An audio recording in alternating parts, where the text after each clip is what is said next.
স্বাগত জানাচ্ছি যমুনা টেলিভিশনের নিয়মিত আয়োজন প্রবাসী বাংলাদেশে বিশ্বের বিভিন্ন প্রান্তে থাকা প্রবাসীদের খবরাখবর নিয়ে আপনাদের সাথে আছি আমি দেবাশিস চন্দ্র সরকার। নিউ ইয়র্কের বাফেলোয় 2 বাংলাদেশিকে হত্যার মোটিভ জানা যায়নি, এখনও অবশ্য জড়িত সন্দেহে একজনকে আটক করা হয়েছে। এ তথ্য জানিয়েছে স্থানীয় বাংলাদেশি কমিউনিটি। বিষয়টি নিশ্চিত করেছে বাফেলো পুলিশও। জব্দ করা হয়েছে সন্দেহভাজনের গাড়ি, আটককৃতদের পিঠে থাকা ব্যাগসহ আরও কিছু জিনিসও জব্দ করেছে পুলিশ। এখনও বন্দুকধারীর নাম পরিচয় প্রকাশ করা হয়নি, চলছে তদন্ত। শনিবার স্থানীয় সময় বিকেলে যুক্তরাষ্ট্রের বাফেলোয় নিজ বাড়ির সামনে বন্দুকধারীর গুলিতে নিহত হন মোহাম্মদ বাবুল মিয়া ও আবু ইউসুফ জনি। তাদের বাড়ি কুমিল্লা ও সিলেটে। এ ঘটনায় চরম ক্ষুব্ধ বাফেলোয় বসবাসকারী প্রবাসীরা। প্রতিবাদ সমাবেশও করেছে তারা।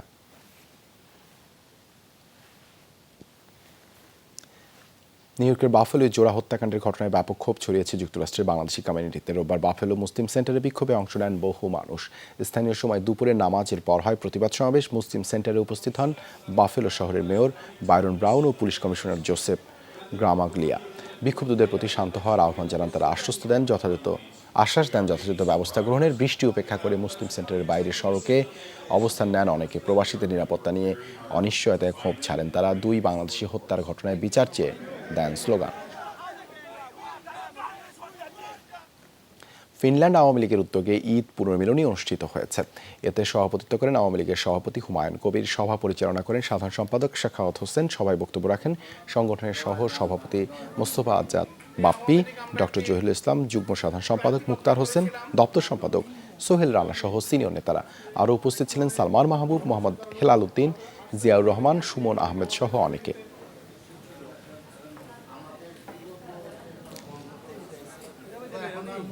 সিলেট 5 আসনের এমপি হুসাম উদ্দিন চৌধুরীর ইংল্যান্ড সফর উপলক্ষে দোয়া মাহফিল ও নৈশভোজ অনুষ্ঠিত হয়েছে।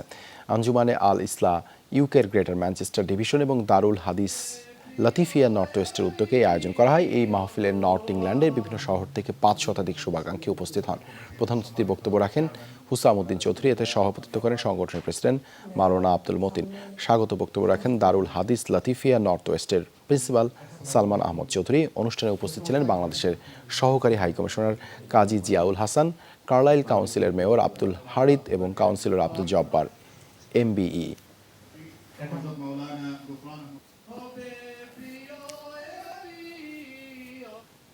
তীব্র দাবদাহের কবলে গোটা দক্ষিণ পূর্ব এশিয়া। বিশ্লেষকরা বলছেন জীবাশ্ম জ্বালানির ব্যবহারই এই তাপমাত্রা বৃদ্ধির মূল কারণ। সেই সাথে প্রভাব আছে প্রশান্ত সাগরের উষ্ণ বায়ু প্রবাহ, এল নিনোরও। পাশাপাশি বৃক্ষ নিধন আর জলাশয়ে ভরাট আরও ভয়ঙ্কর করেছে পরিস্থিতি। পর্যাপ্ত গাছ আর নদী নালা না থাকায় শোষিত হচ্ছে না এই প্রচণ্ড তাপ। তীব্র তাপপ্রবাহে হাঁসফাঁস অবস্থা জনজীবনে। শুধু বাংলাদেশই নয়, দক্ষিণ এশিয়ার সব দেশের অবস্থাই এখন এমনই। দেশভেদে তাপমাত্রা রেকর্ড করা হয়েছে 37 থেকে 47 ডিগ্রি সেলসিয়াস পর্যন্ত। 40 ডিগ্রি সেলসিয়াস তাপমাত্রা কলকাতায়। এত গরম যে ছুটির দিনেও দোকানে কাস্টমার নেই। সত্যি এই গরমে বাইরে বের হওয়াটা কঠিন। ফিলিপাইনে এবার অস্বাভাবিক গরম, একেবারেই সহ্য করার মতো নয়। মনে হচ্ছে যেন চামড়া পুড়ে যাচ্ছে। বাইরে বের হওয়ার কথা ভাবতেও কষ্ট হয়। অনেকে অসুস্থও হয়ে পড়েছে। গেল কয়েক বছর ধরেই গ্রীষ্মে বিভিন্ন দেশে লক্ষ্য করা গেছে হিটওয়েভ। তবে চলতি বছর যেন ছাড়িয়ে গেছে সব রেকর্ড। দিনকে দিন এই তাপমাত্রা বৃদ্ধির কারণ কি? বারবার ঘুরে ফিরে আসছে এই একটি প্রশ্নই। বিশ্বের তাপমাত্রা বৃদ্ধির অন্যতম প্রধান কারণ হিসেবে চিহ্নিত করা হয় জীবাশ্ম জ্বালানির ব্যবহারকে। গেল কয়েক বছর ধরেই আশঙ্কাজনক হারে বেড়েছে এর ব্যবহার। পরিণতিতে উৎপাদন হয়েছে বিপুল পরিমাণ কার্বন ডাইঅক্সাইড, মিথেন, ওজোন, সিএফসির মতো গ্রিনহাউস গ্যাস, যেগুলো তৈরি করেছে গ্রিনহাউস এফেক্ট। এতে করে পৃথিবীতে সূর্যের তাপ ঢুকছে ঠিকই, কিন্তু বেরোতে পারছে না। তাই দিন দিন বাড়ছে বিশ্বের তাপমাত্রা। প্রশান্ত মহাসাগরে উষ্ণ বায়ু প্রবাহের কারণেও বাড়ছে গরম, যা পরিচিত এল নিনো হিসেবে। এর প্রভাবে পৃথিবীর দক্ষিণ গোলার্ধে বদলে যায় বায়ু প্রবাহ। পূর্ব দিকের বদলে বাতাস প্রবাহিত হয় পশ্চিম দিকে, যে কারণে কমে যায় বৃষ্টিপাত, বেড়ে যায় তাপমাত্রা। সাধারণত 4 থেকে 7 বছর পরপরই দেখা দেয় এল নিনো। স্থায়ী হয় 1 থেকে 1.5 বছর। তবে বর্তমানে এটি বেশ ঘন ঘনই দেখা যাচ্ছে।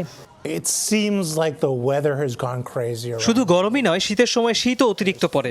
এল নিনো, লা নিনার প্রভাব তো রয়েছেই। জলবায়ু পরিবর্তন এই চরম ভাবাপন্ন আবহাওয়ার কারণ। তবে কোনো কিছু খুব নিশ্চিত করে বলে দেওয়া যায় না। আবহাওয়া নিয়ে বহু বছর ধরে গবেষণা চলছে। তীব্র এই তাপমাত্রা শোষণের জন্য নেই পর্যাপ্ত পরিমাণ গাছপালা ও জলাশয়। জাতিসংঘের তথ্য মতে প্রতি বছর বিশ্বজুড়ে 1 কোটি হেক্টর জমি থেকে কেটে ফেলা হয় গাছ। তার উপর বাড়িঘর তৈরি সহ বিভিন্ন কারণে ভরাট করে ফেলা হয়েছে বহু জলাশয়। পাশাপাশি জলবায়ু পরিবর্তনের ফলে প্রাকৃতিকভাবেই শুকিয়ে যাচ্ছে অনেক নদী, খাল, বিল। পরিণতিতে দিন দিন উত্তপ্ত হচ্ছে পৃথিবী। ইফাতারা খন্দকার, যমুনা নিউজ। বাহরাইনে প্রবাসী বাংলাদেশিদের উদ্যোগে অনুষ্ঠিত হয়েছে ইসলামী কনফারেন্স 2024। অনুষ্ঠানের প্রধান অতিথি হিসেবে আলোচনা পেশ করেন বিশিষ্ট ইসলামী চিন্তাবিদ প্রফেসর ডক্টর গিয়াসউদ্দিন তালুকদার। বিশেষ অতিথি হিসেবে বক্তব্য পেশ করেন মুফতি ইউসুফ সুলতান। উপস্থিত ছিলেন Abdullah Sharif, doctor M Shahidul Islam, Square Medical Centre chairman Tawlad Hossain, Shahadat Hossain সহ প্রবাসী বাংলাদেশিরা। কনফারেন্সটি স্পন্সর করে বাংলাদেশি মালিকানাধীন স্কয়ার মেডিকেল সেন্টার বাহরাইন। যারা আজকের এই আয়োজন করেছেন তাদেরকে ধন্যবাদ জানাচ্ছি। আমরা আশা করি এই ধরনের আলোচনা এবং আয়োজন সামনে আরও হবে এবং একজন আলোকিত মানুষ গড়ার ক্ষেত্রে বিশেষ করে দেশ প্রেম এবং ইমানি চেতনায় যাতে উদ্বুদ্ধ হয়, মানবিক গুণাবলী যাতে সুন্দর হয়, এই ধরনের একটা দিনই মাজলিসে আয়োজন করার জন্য আমাদের বাংলাদেশি ভাইদেরকে আমি ধন্যবাদ জানাই। প্রবাসী বাংলাদেশিদের উদ্যোগে পর্তুগালে ঈদ পুনর্মিলনী ও বৈশাখী উৎসব পালিত হয়েছে। লিটল বাংলাদেশি কমিউনিটি ইন পর্তুগালের উদ্যোগে এই আয়োজন করা হয়। লিসবন থেকে প্রায় 100 কিলোমিটার দূরে বৌদ্ধ পার্কে আয়োজন করা হয়। এতে সভাপতিত্ব করেন সংগঠনের সভাপতি জিয়াউল হক জিয়া। পরিচালনা করেন সাধারণ সম্পাদক সায়েম সরকার। বক্তব্য রাখেন উপদেষ্টা মণ্ডলীর সদস্য ডাক্তার জাকির হোসেন, অজিত শান, সিনিয়র সহসভাপতি কামাল হোসেন, সাংগঠনিক সম্পাদক সাচ্চু আহমেদ, সহ সাংগঠনিক সম্পাদক তানভীর আহমেদ সহ অনেকেই।